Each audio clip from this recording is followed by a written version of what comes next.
You're listening to the Yeshiva of Newark at IDT podcast. I'm your host and curator, Rabbi Avraham Kivlevitz, and I hope you enjoy this episode. Clear the aisles. The Projectionist has Semicha. Hi, I'm here with Kolakowski, and we're here, I guess, to present to you drushes about old movies. Sometimes we talk about vintage TV. I don't know if we're going to get into that tonight, but we definitely have some old movie classics that I think are worthwhile checking out. One of them, quite an old movie, actually. The one I'm going to be talking about is it's from the really early era, the pre-code era of talkies. But Yitzchak, let's start you off, and I guess our theme tonight, I guess we'll call it Doctors Without Borders, which we know, of course, is a very wonderful organization that sends doctors all over the world. But I think our doctors tonight are definitely without borders, especially the doctor you're going to be talking about. So go ahead. All right. Well, I have heard of this movie for many years. It was even referenced on The Simpsons once, and I never managed to actually see the movie because I tend to try to stick to older movies. This for me is a new movie because it's a little over 50 years old now. So for me, that's new. But it has one of the great horror actors, and this is, I think, really quite possibly one of his most iconic roles as Vincent Price in The Abominable Dr. Phibes from 1971. And it's a very, very strange, very campy movie. And just it's the way it's presented is very different because there's no mystery really per se in the film. We know exactly what's going on. There's a series of murders that are based on the Esser Makos. That's the one part of this is that all of even though it's presented in a very strange way and not in the proper order, and I kind of figured out how this order came to be. But in any event, it's a story about a concert organist who was an expert in music and theology, who he and his wife were said to have died in a car crash in 1921. So that would be 50 years before the movie came out. And there was a team of doctors and nurses, a total of 9 people, who were working on trying to save Dr. Phibes' wife, who is not credited, but she appears only in still pictures throughout the movie, and is actually Caroline Monroe, who we're looking forward to seeing next month at Monster Bash. We've seen her a few times at different conventions, and she's scheduled to be in person at Monster Bash, so that'll be interesting. But in any event, and of course, you see her as this beautiful woman who Dr. Phibes did survive the crash, right? You only see her in the pictures from the past, right? And she didn't survive, and Phibes has survived, and albeit in a very mangled and horrific form. Right, but you don't know how mangled he is, right? Do you know that pretty much right away that he's there? There is a hint to it, but it's not revealed. Meaning, you see in the closer to the beginning of the movie where he's taking an ear, he's taking a nose, all the prosthetic. So you realize that you have Vincent Price in sort of like pancake makeup walking around, but the film implies that he really is that he's scarred and terrible underneath that mask, which is of course Vincent Price's face in makeup.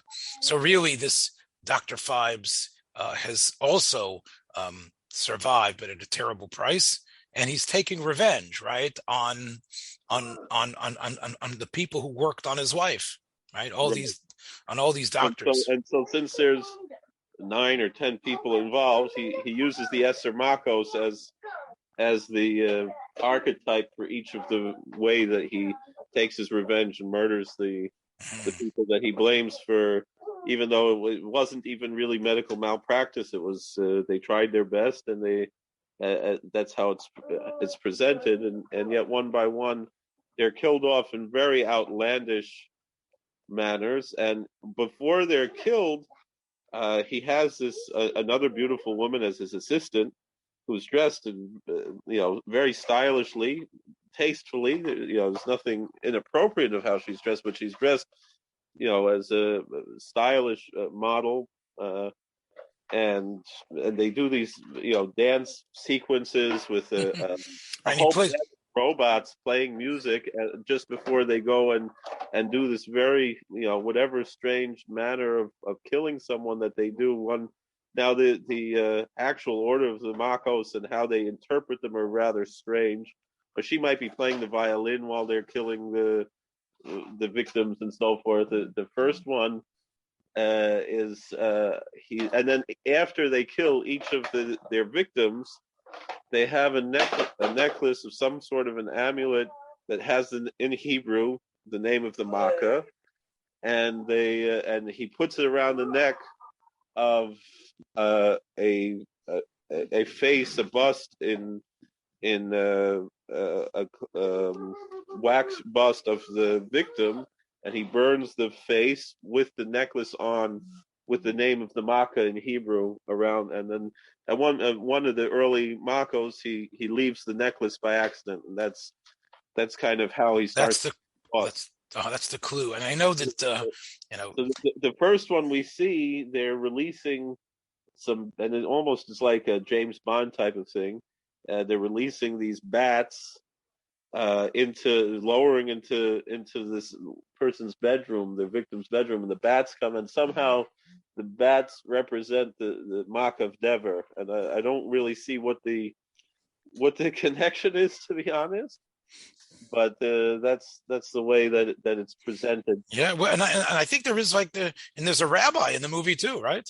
So that's what happens once. So they find the jeweler who made these amulets of the 10 Makos, and then he explains that they're Hebrew. So then they go and speak to a rabbi, and the rabbi says, "Oh, this is the Datzach, like the Tzach of the Deshbachav, which is the curse of the Pharaoh." And he brings out, he has these scrolls sitting there, and he brings out the scroll, and it opens up, and it has the Esser Makos, and I guess he's reading it left to right instead of right to left. So the order of the Makos, how we understand, he has Sephardea and then Dam, and it's each one backwards. And the rabbi, of course, played by that great Jewish actor Hugh Griffith. Not exactly Jew, but he definitely has a nice Jewish look to him. I told you, Yitzchak, about it. Of course, the movie also, of course, the co-star is Joseph Cotten, who in his time, for a period in the 1940s, was a much bigger star than Vincent Price was. Vincent Price was playing character roles, and sometimes the seedy bad guy. That started like in the late. And at the end, they have a direct confrontation. It's kind of building up to that part where Cotton is designed to be either the final victim or right, because he seems to have been the main doctor that was attending Phibes' wife. So right. He's building up. He's going to be the final one to get revenge on. And we don't want to spoil anything, but did you think there was any drama and fear in it? I know it's sometimes billed as comedy horror. What was I know you watched it on Svengoolie. Did it take you? Were you mesmerized by it? Was it something that you were really involved in? What really strikes me particularly is the camp value of it, of how outlandish each of these murders are, and the way it's presented, and the drama that's entered into that. But there is not really that element of mystery, because we see it all happening. We're kind of it's a given thing. I wanted to talk for a minute about the appearance of the rabbi in the movie. It reminds me of another movie that was, I think, maybe 3-4 years before that, not as well known of a film and not as good of a film. It's called It, the Terror of the Golem with Roddy McDowell as a character who's kind of pretty much a ripoff of Norman Bates, really, but who manages somehow to take hold of a golem and use it to commit various murders and things, and then and so too they have a very similar scene. Again, a brief scene. It's not that the rabbi is the great hero of this movie, but just very briefly, they go and talk to a rabbi, and again, you have this very strange, kind of non sequitur type of approach where the rabbi is talking about the 19th century and the 20th century and the 21st century, and that these are all in some kind of a mystical Jewish text, which would actually, obviously be a non sequitur to be talking about the Christian centuries in a Jewish context. And he's translating this Kabbalistic text or something, and about the world coming to an end, and it's a very similar type of. We've talked about, obviously, Hollywood was familiar enough with Jewish aspects to put them in films, but you can't really expect anything close to authenticity. You also have a similar scene in the famous X-Files episode of Kaddish, where they also, Mulder and Scully, go to find out about the golem as well, and how the golem is made, and and what's going on, and how to read a certain text. So I think it's pretty standard fare, to go to the expert in that arcane wisdom, and for people like us who are steeped in that wisdom, or at least more knowledgeable, for us to find it quite laughable. And again, we know it's escapist fare, and I think Phibes, although it did spawn a sequel, which again, I can't say that I've seen either of the films, but I guess the fact that you're recommending them, that you feel that they have camp value, but they probably, again, you mentioned Vincent Price's acting, and there is, I guess, a sense of, as you say, although to me Joseph Cotten was pretty much washed up by this point, but there was a certain sense of drama as well, seeing these at the final standoff. Yes, a reaction video to various Jewish scenes, and some of them are quite ridiculous. Yeah, look, and of course, listen, I think that's going to be always the case, whether it's The Chosen or The Stranger Among Us, or any films that feature, I mean, Stranger Among Us wasn't a very good movie, but I think it captured fairly accurate compared to a lot of these other movies. No, I agree. But again, but as you know, we are. We're very happy when rabbis and Jews show up in movies, because it gives us something to nitpick on and to find amusing, or sometimes to actually admire as a positive role model. But Phibes was obviously rang a bell with people, because the sequel came out, I guess, about a year or two later. So the thing was that American International Pictures that released the film didn't realize how popular it would be, because they didn't really recognize it as being this great film in any way, and because they American International, they produced tons and tons of very cheap movies, but they often would hit a certain mark that they managed to really do it right, Well, what's funny though is, of course, that I'm just looking at the Dr. Phibes Rises Again. Hugh Griffith, who played the rabbi in the first one, actually has a role in there as well, playing a role called Harry Ambrose. And Terry Thomas, who was one of the doctors killed off by Phibes, he comes back and Dr. Phibes Rises Again, playing another character called Lombardo, which is he's always great in any of his comedy. Right, and of course they have a different Volnavia. They have a different. It looked like they couldn't get the same woman assistant as it would be, because she was somewhat interchangeable. But I guess, look, definitely a curiosity worth seeing. I happen to think that it's great if you go to the IMDb page and you check out all the different posters that were used for Phibes that American International decided to put out, sort of recognizing that this was a film people would have fun with. Sort of like, I guess it was before the Rocky Horror Picture Show craze, but I love the poster. Love never means having to say you're ugly. Obviously a nod to Love Story, which of course was one of these films. And again, Dr. Phibes' origins, somewhat similar to the comics, Mr. Freeze, taking revenge on the people for what happened to his wife. And I think it's not much of an indictment on doctors in general. I mean, obviously he's crazy, right? It isn't really. Well, yeah, and that's the thing, is that he's one of these anti-heroes because we're so fascinated by what he's doing, but we know that he's quite evil doing and his victims are all innocent. No, he's convinced that they murdered his wife when they really tried their best to help, and that's it really captures a certain level of mental illness, of how people and the lack of hakaras hatov. Nobody had any intention, certainly not murder, to go. It could talk about negligence and being manslaughter, being a shoygig, but there was certainly nobody was amazed trying to kill her, but he was convinced that that's the case. And how often in smaller things, we can't have our mind open and we get trapped into this circle of revenge and the danger, really, the muster that we could get of how. I see.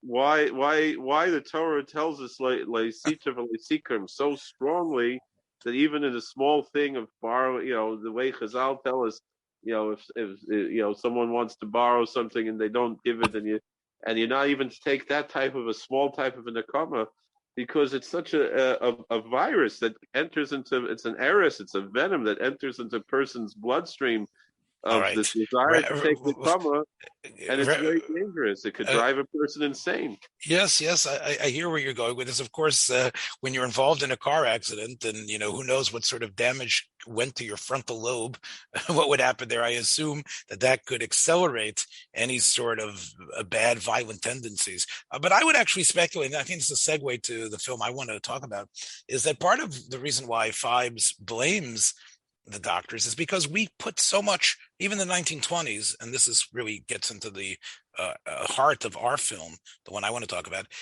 Doctors had replaced priests. Doctors had replaced priests as the all knowledgeable people with answers who could do what was needed. They were the ones who you put your hope in.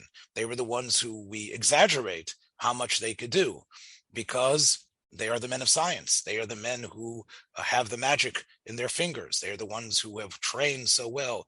They have the most complicated and progressive machinery to realize the people who wrote the screenplay about why it makes sense he's going to take it out on the doctors.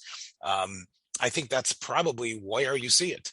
You're the ones who could have done it. You're the ones who had the knowledge. You're the ones who were gifted. You're the ones who could have saved them. You must have done something wrong. It must be you, because it can't be anyone else. You're the gods. You're the angels. You're the ministers. And therefore, I will use something beyond science to destroy you. I will go back to the days before white coats people became the priests. I'm going to go back to the days of the biblical powers. And that could be really maybe what's going on there. You can accept it or not accept it. But what I want to talk about, of course, is the 1931 film based on the 1925 Pulitzer Prize winning novel by Sinclair Lewis called Aerosmith. This film was made in 1931, and it's, as I said, pre-code, and it was directed by John Ford. And most people, of course, know Ford for his Westerns and maybe for The Quiet Man or maybe some other films. This is a little bit of a lesser known film for Ford. However, at its time, it was considered it got a number of Academy Awards nominations.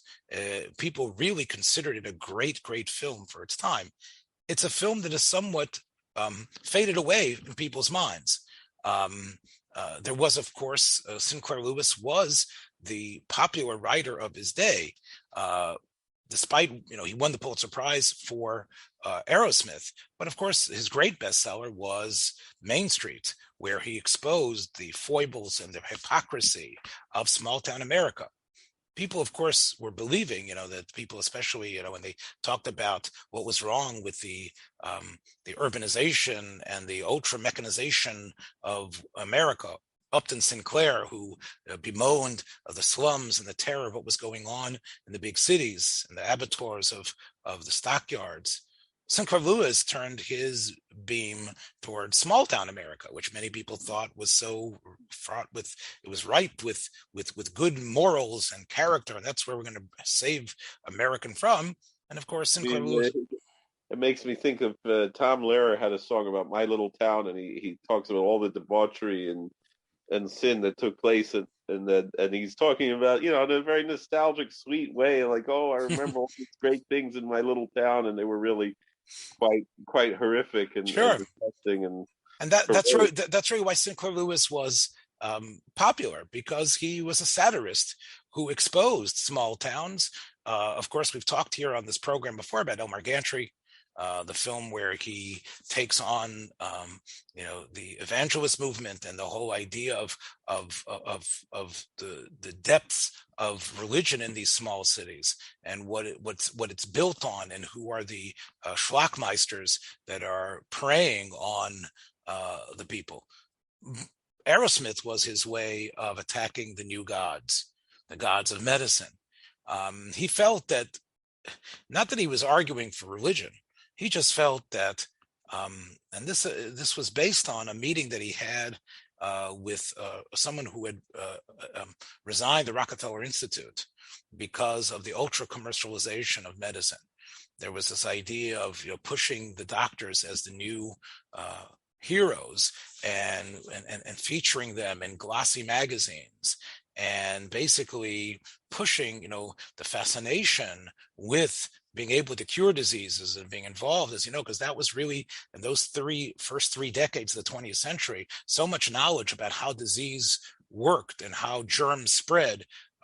So the doctors were pushed as celebrities, and Lewis was really against this.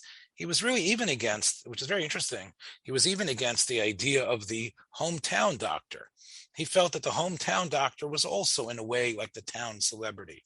And he felt that what was constructed in the medical world, and you mentioned Fauci and others, was a sort of fealty, a non-thinking, and the doctors themselves weren't focusing on what was really needed to be done.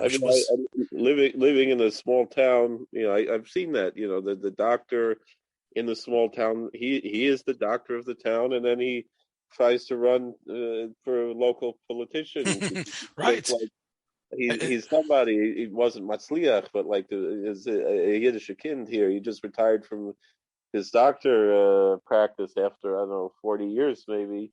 And then he the other thing is, like, he's trying to sell the building where the practice was, and he expects he'll get $1 million with it, because he invests his whole life into this, and now the manner in which these things are done has changed, and we have and which is, it's strange, again, Jack. The other side of the political spectrum, the other doctor, Dr. Zelenko, he was for decades the doctor of Kiryas Yol, and then once again, even within that community, that he was a local celebrity in Kiryas Yol, and a Lubavitcher Chassid, but in the Satmar community, he was the doctor, and he still is for a lot of people, but nonetheless. Changed, in the way we look at medicine changed. He had to close down, and he's not well now. He's dealing with his own health issues. But Zelenko, at least, when COVID erupted, Zelenko, and again, I don't really know all the facts, but at least what was promoted about him was that he went back into the lab and tried to do his best to figure out a way to stave off this illness and a way to perhaps combat it in an effective fashion. And I think that what Sinclair Lewis writes about in the novel Aerosmith is that what happens is that doctors stop becoming scientists. True, they treat people and they therefore they become social animals, but science at large suffers. And the ability for the human mind to focus, not in a political way and not in a social way, but to treat the disease and the problem completely scientifically and objectively, means, in Lewis's mind, that the person has to become almost a hermit and almost not connected as like, oh shucks, I'm this, this great doctor who's helping people, right? Because it's true, there might be some cows that die. There might be some people who you're not going to be able to deliver their babies. But at least the great minds should be working on solving the great problems, the great diseases, the scourges of that are ripping through countries and killing people. The same thing is in every profession, though. The same thing is. You're right. In the rabbinate, for sure. Like the old thing was, don't give this younger man smicha because then he won't learn anymore. Right. So this is really what Lewis was arguing about, and Aerosmith's arc in this book is an arc of someone who, finds himself constantly within this struggle, and this was very daring for Lewis to do, to actually be willing to say that even the great Rockefeller Institute, and which he calls the McGurk Institute in New York, or even those institutes are really, in a way, sacrificing pure science for celebrity. And Aerosmith comes under, in the book, comes under the influence of a old Jewish, brilliant doctor, Max Gottlieb, who is the one who tells him that you can become a research assistant. He's the one who advises him not to become a local doctor, but he keeps on crossing paths with Gottlieb throughout the book, because Gottlieb, because of his genius, is part of the, I guess, industrial medical world, but Gottlieb still represents pure science.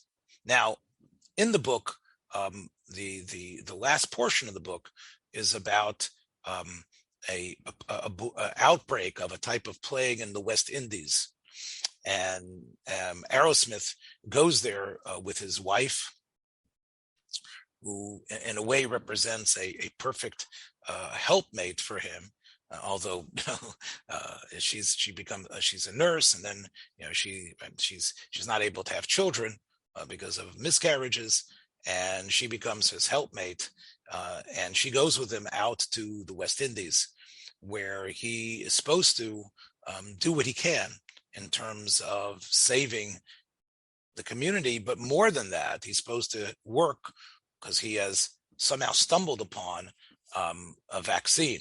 That it wasn't something that it was almost by chance, but he's hoping that he can work this out and perhaps modify it for use in the West Indies. And Gottlieb tells him that he should stick to his scientific principles, which is to have a blind study in order to really confirm that the vaccine works, as opposed to just giving it to everyone. And that, of course, is the great test that he has, and that is retained in the film as well. So I should tell you, I read the book when I was 14 years old, and it really, I think I was 13 when I read it, but it really had a tremendous impression upon me, especially Gottlieb, because I saw this as almost the same idea of being a great Talmudist. You mentioned about a rabbi getting smicha. I saw Gottlieb's argument to Aerosmith as really what the great Rosh Yeshivas would be saying to their best students. I didn't discover the film until many, many years later, because I said it languored somewhat in obscurity. And the film stars, and now we get to the film itself, and it really, it's difficult to take such a powerful book, even in the pre-code era, and turn it into a film that justifies its source material. And it starred Ronald Colman, who in many ways was the perfect talkie hero, at least for the early 1930s. True, Douglas Fairbanks looked great. We talked, of course, about other great, stark and swarthy and handsome men, but he had the voice to go with it, as you know. It's a voice that's been imitated often by impressionists, but really, of course, completely unbelievable as a Midwestern kid who discovers science. Ronald Colman, I mean, right? It's very hard to see him as I'm just some boy from Elk Village, whatever Midwestern country state he comes from. But I guess there wasn't much of a choice. He definitely was considered at the time. What was the look that you would expect. Helen Hayes is in the cast. She plays his wife, the nurse that I was talking about. And of course, Helen Hayes was known as the first lady of American theater. I remember the first film I ever saw with Helen Hayes was a film that she made about 40 years later to this, was called Airport. I don't know if you've ever seen Airport, but it was a big hit among the Jewish community in Memphis when I was growing up. Everybody was talking about Airport. And of course, Helen Hayes plays an old woman who was on the plane with, and if, there's no spoiler here, Van Heflin is the, he's the crazed guy who wants to blow the plane up. I remember, Helen Hayes there, and people say, oh, that's Helen Hayes. She was really, in a way, much more of a theater artist than she was a movie star, though she was in a number of important films. She was in a number of important films in the 1930s. The film actually does, I believe, a very a moving portrayal of her death, because she accompanies her husband to this West Indies island, and there she also catches the disease. And John Ford has a very beautiful image of how of her passing away. There's also, I think the film, and I don't remember this character from the book, although I might be mistaken, but when Aerosmith goes down, after he's, developed somewhat as a great medical person, and they send him down to this island, as I said, he discovers that the politicians at the main island will not let him perform his experiments and do the study. So he goes to one of the side islands, and he's helped by a character that I feel is one of the most positive portrayals of a Black character in 1930s film, and that's Clarence Brooks, who plays Dr. Oliver Marchand. Now, Clarence Brooks, along with someone I know Noble Johnson, I believe, who was in King Kong. Am I getting the name right? I think so, right? Brooks and he played the chief of the right. So Brooks and Noble Johnson and a number of other Black performers formed a sort of consortium called the Lincoln Players, that they wanted to promote a much better image of Blacks in films. And I am sure that it was because of his spirited, principled stand on this that Clarence Brooks plays a character who's a doctor, perhaps even the equal of Aerosmith in terms of his knowledge and in terms of what he's able to do. And he is his helper down in the West Indies. He mentions how he comes from Howard University, of course, an all-Black college. And he in no way is sort of like, where are we going to put the luggage master? He doesn't have a bone in his nose. He's not right. He actually plays a sophisticate and someone who's able to that Aerosmith finds a kindred spirit within him. And I think it's a wonderful role for people to see and recognize that that pre-code Hollywood wasn't just all about let's get shots of people taking their clothes off if we can get away with it.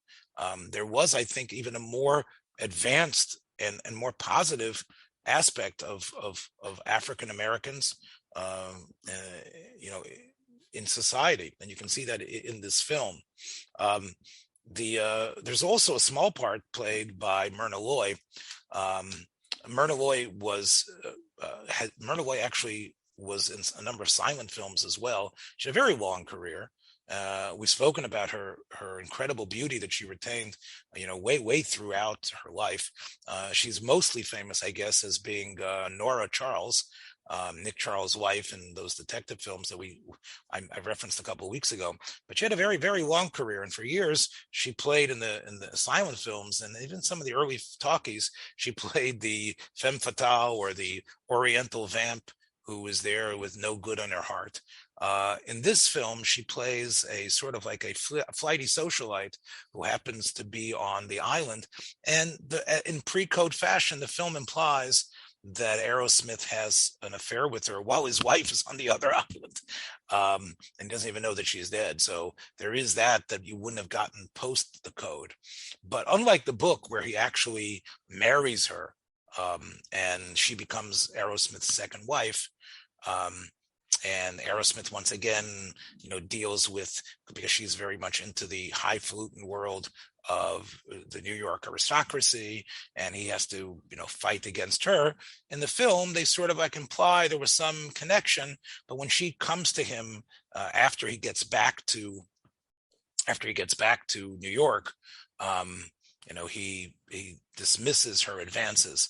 The film, like the book, does have when he comes back and they want to turn him into this magazine star for how he has saved people on the island. Of course, as I mentioned, he didn't do the double-blind test.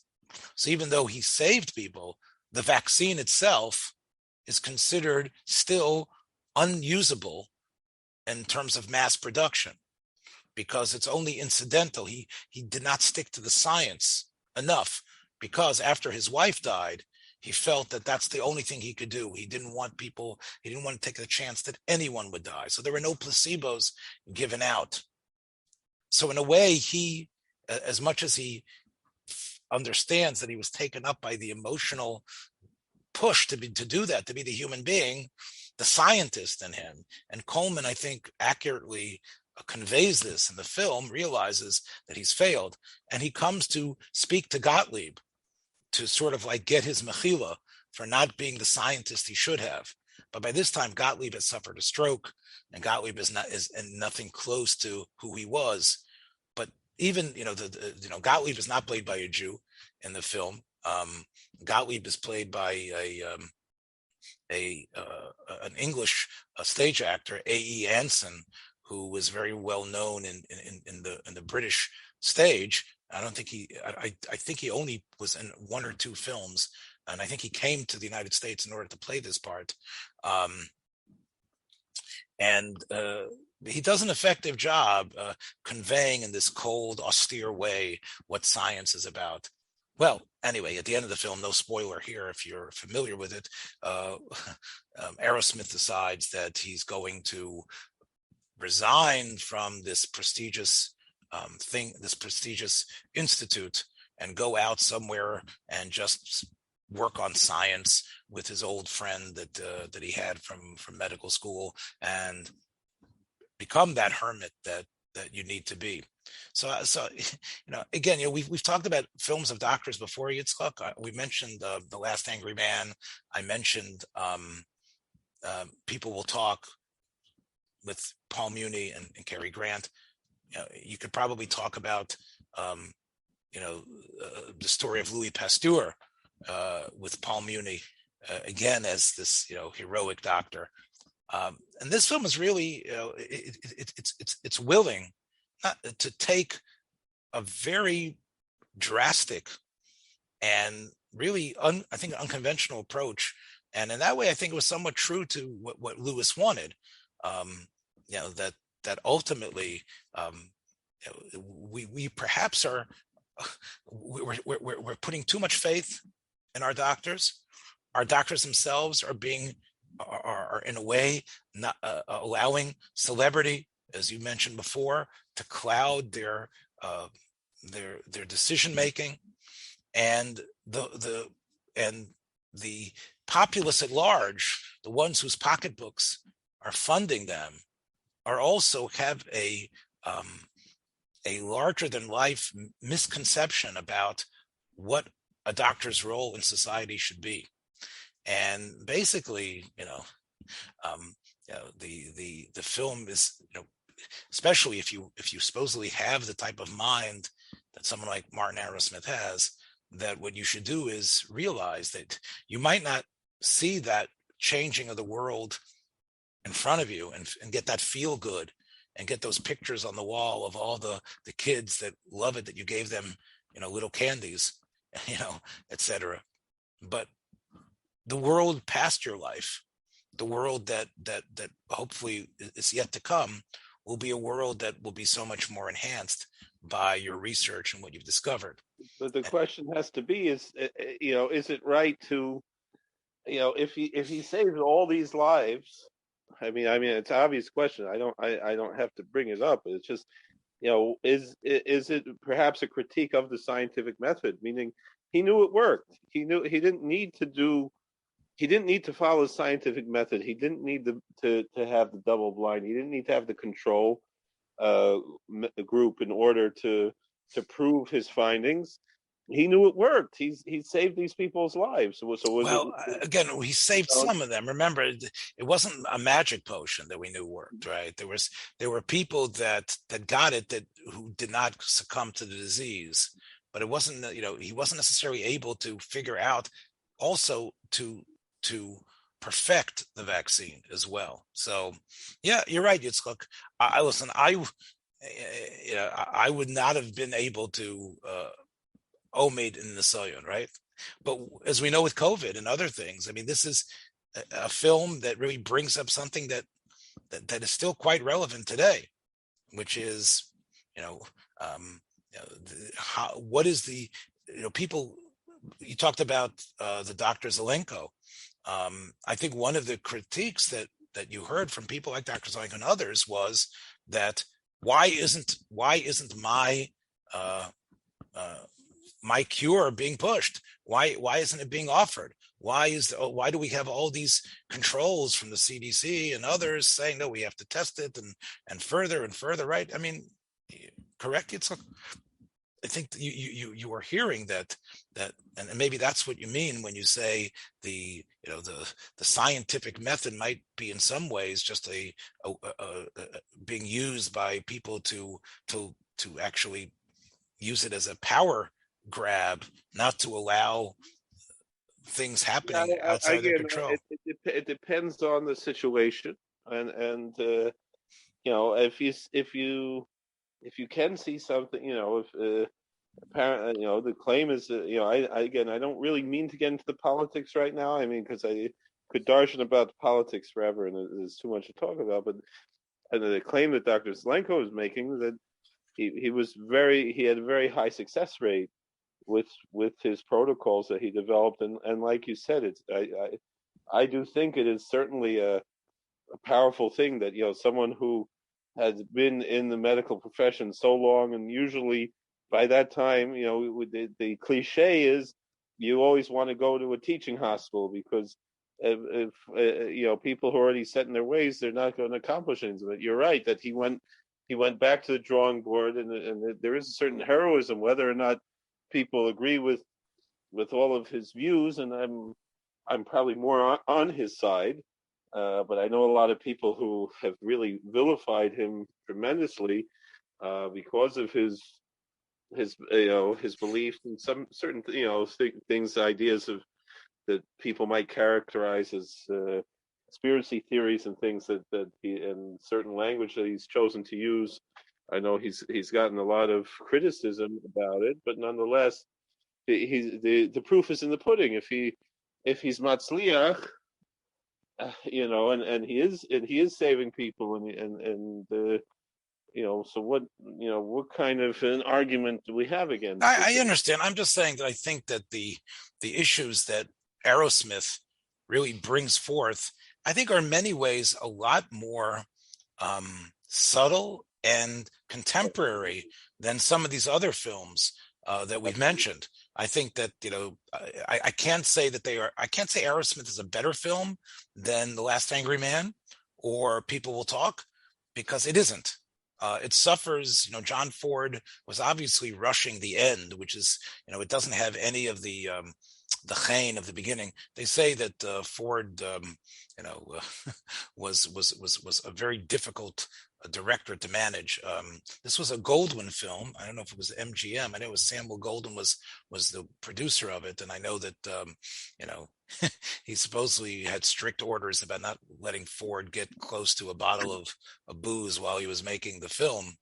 But I think it's a film that is worthwhile thinking about, and maybe even as I mentioned with the Smothers Brothers a couple of weeks ago, I think that it's always great to go back, in source material, and I think this really is as you know, Yitzchak, it's a sort of a pet peeve of mine that when you have a novel that it's far from perfect, but is very carefully constructed.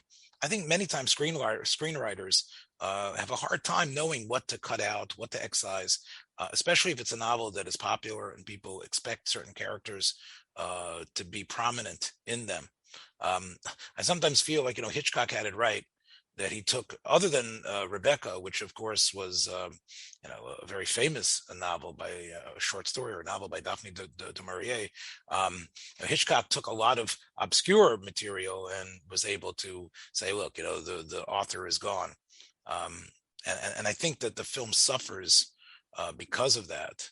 But I think that if what we're saying tonight could get people back to thinking about this, I think it's something that is still it still needs to be understood. What is and the way I would say it, and I know it sounds very elitist, I would say that the GPs and the fellows that are working the community, they don't need to be the best and the brightest. The ones that are detected at an early age have the scientific method almost hunch-like, in their genes, to be able to figure out how to work on stuff, who have the dogged determination, who have the brilliance, I think should be shunted towards research.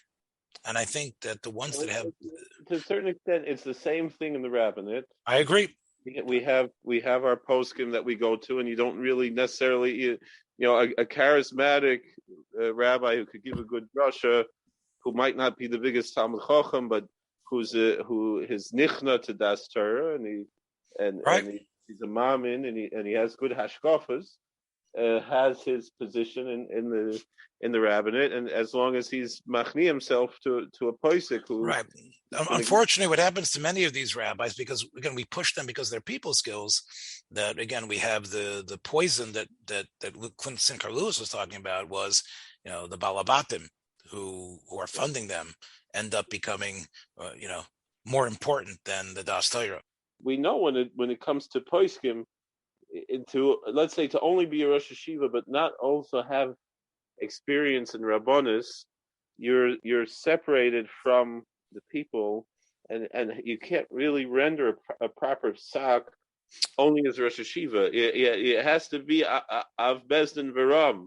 Has to be both. You have to have the balance of both. If you were not, if someone who was never a community rav, all of our great poskim and all of our great Rosh Yeshiva were also rabbonim, even if that wasn't the central part of their. No, you're right. And look, Rav Chaim Brisker was able to amazingly do that.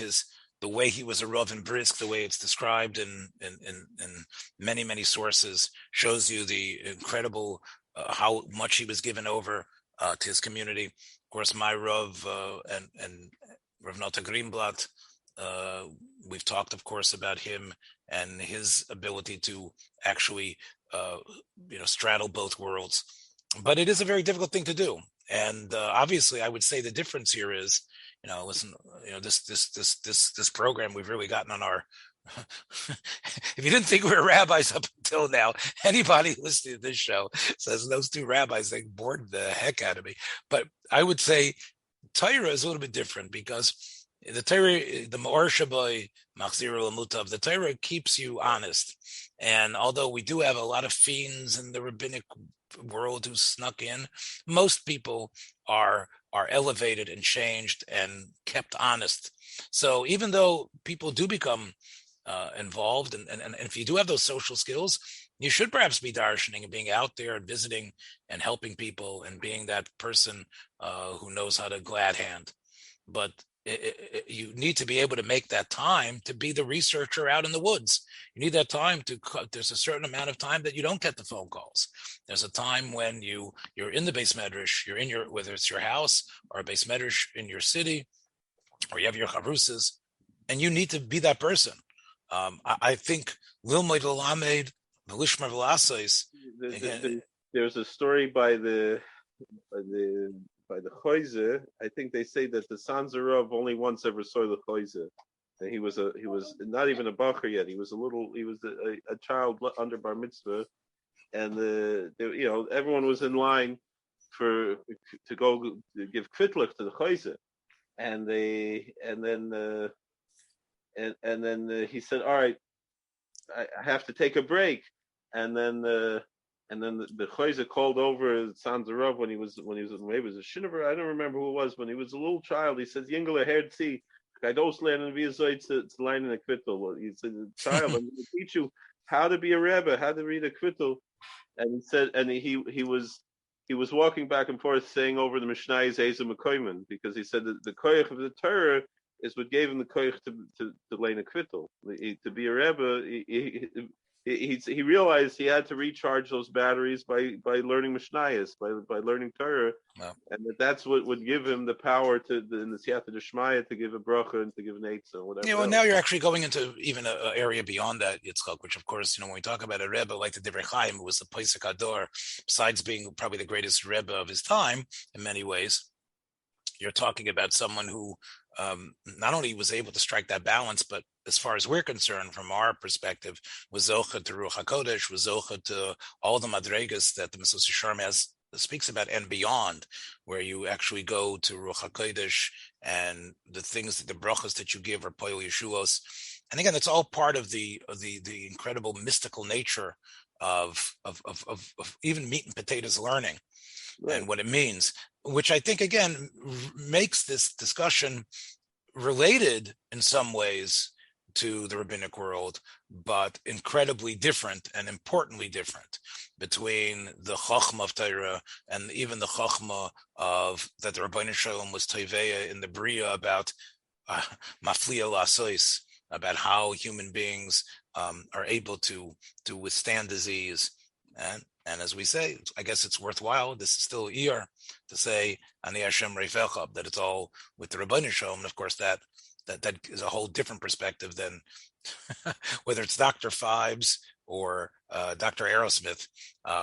That's something which I guess neither of them really partake of. Well, that's about it, my friends. Watch your step on the way out. We'll catch you next week. Be well. Thanks for joining us for another episode from the Yeshiva of Newark at IDT Podcast. Be sure to subscribe on your favorite podcast app so you don't miss a single episode.